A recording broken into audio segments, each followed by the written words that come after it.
Bike taxi ಓಡಿಸೋದಕ್ಕೆ high court ಅನುಮತಿ ಕೊಟ್ಟಿದೆ. ಈ ಹಿನ್ನೆಲೆ ಮೇಲ್ಮನವಿ ಸಲ್ಲಿಸುವುದಕ್ಕೆ ಮುಂದಾಗಿದೆ ಖಾಸಗಿ ಸಾರಿಗೆ ಸಂಘಟನೆ. ಜೊತೆಗೆ ಸಾರಿಗೆ ಮಂತ್ರಿಗಳಿಗೆ ಮನವಿ ಸಲ್ಲಿಸುವುದಕ್ಕೂ ಕೂಡ ಸಿದ್ಧತೆ ಮಾಡಿಕೊಂಡಿದ್ದಾರೆ.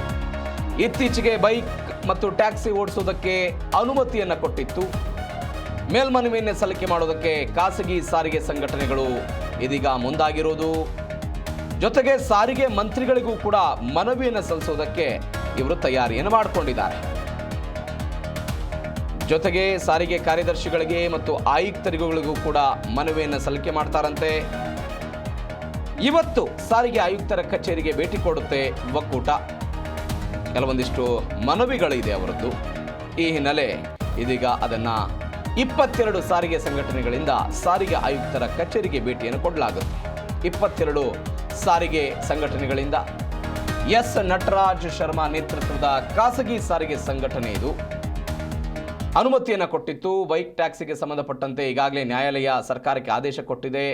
ಆದೇಶದಲ್ಲಿ ಹಲವು ವಿಚಾರಗಳನ್ನು ಪ್ರಶ್ನಿಸಿ ಮೇಲ್ಮನವಿಯನ್ನು ಸಲ್ಲಿಕೆ ಮಾಡೋದಕ್ಕೆ ಒತ್ತಾಯಗಳು ಕೇಳಿಬಂದಿದೆ. ಯಾವ ಕಾರಣಗಳಿಂದ ಮೇಲ್ಮನವಿಯನ್ನು ಸಲ್ಲಿಸಬೇಕು, ಆದೇಶ ಅರ್ಹ ಇದೆ ಅಂತ ಉಲ್ಲೇಖಿಸಿ ಒಂದೇನೋ ಮನವಿಯನ್ನು ಕೂಡ ಇವರು ಕೊಡ್ತಾರೆ. ಜನವರಿ 23ನೇ ತಾರೀಕಿಗೆ ಹೈಕೋರ್ಟ್ ಒಂದು ಆದೇಶವನ್ನು ಕೊಡ್ತು.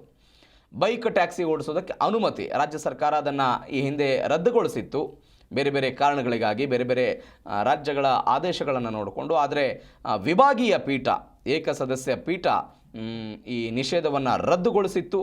ಮುಖ್ಯ ನ್ಯಾಯಮೂರ್ತಿ ವಿಭು ಬಕ್ರು ಮತ್ತು ನ್ಯಾಯಮೂರ್ತಿ CM ಜೋಶಿ ಅವರಿದ್ದಂಥ ವಿಭಾಗೀಯ ಪೀಠ ಅದನ್ನು ರದ್ದುಗೊಳಿಸಿತ್ತು.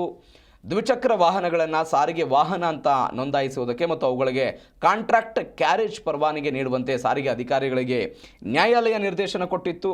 ಹೀಗಾಗಿ ಮತ್ತು ಇತ್ತೀಚೆಗೆ ಕೆಲವೊಂದಿಷ್ಟು ಜನ ಅಂದರೆ ಈ ಬೇರೆ ಬೇರೆ ಅಗ್ರಿಗೇಟರ್ಗಳು ಇರ್ತಾರಲ್ವ, ಅವರು ಕೂಡ ಕೆಲವೊಂದಿಷ್ಟು ಮನವಿಗಳನ್ನು ಸರ್ಕಾರಕ್ಕೆ ಕೊಡ್ತಾ ಬಂದಿದ್ದರು.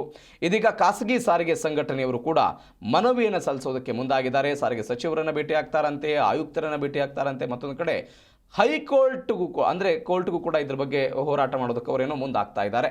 ಇವತ್ತು ಸಾರಿಗೆ ಆಯುಕ್ತರ ಕಚೇರಿಗೆ ಭೇಟಿ ಕೊಡುತ್ತೆ ಒಕ್ಕೂಟ. 22 ಸಾರಿಗೆ ಸಂಘಟನೆಗಳಿಂದ ಸಾರಿಗೆ ಆಯುಕ್ತರ ಕಚೇರಿಗೆ ಅವರು ಭೇಟಿ ಕೊಡ್ತಾರೆ.